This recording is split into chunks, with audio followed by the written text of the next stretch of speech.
మీరే అన్నారు కదా! మీరన్నట్లుగానే జరుగుతుంది. మీరు మీ వాక్కు ఫలించి వాళ్ళిద్దరూ ఇలానే కలిసిపోయి ఉంటారు. నేను నా మాట నమ్మండి అనేతో అంటూ ఉంటుంది నర్మద. అలా అనేసరికి అవునా!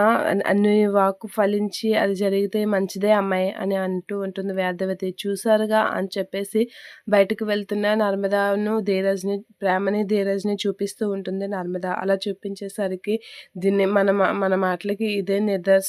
వాళ్ళు చూస్తేనే అర్థమవుతుంది కదా! వాళ్ళ జీవితంలో ఎప్పటికైనా కలిసే ఉంటారు అని నమ్మకం వచ్చింది కదా! అని నర్మద అనేసరికి నిజమే అనైతే వేదవతి అయితే అంటూ ఉంటుంది. అలా వాళ్ళిద్దరూ అయితే ప్రేమ, ధీరజ్ గురించి అయితే మాట్లాడుకుంటూ ఉంటారు.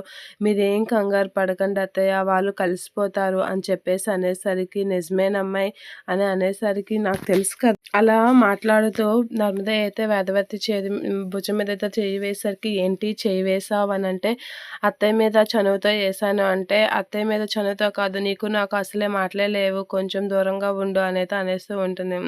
అని నర్మద అనేసరికి నేను అసలే గడుసుదాన్ని నా గడుస్తానం దగ్గర నువ్వు నన్ను బుట్టలో వేద్దామని చూస్తున్నావా నేను అస్సలు నిన్ను నమ్మను అని చెప్పేసి అంటూ ఉంటుంది. అలా అంటూ వేదవతి అయితే నర్మదతో ఉంటుంది. అలా నర్మదతో మాట్లాడుతూ తన తనం గురించి అయితే చెప్తూ ఉంటుంది వేదవతి నర్మదాతో.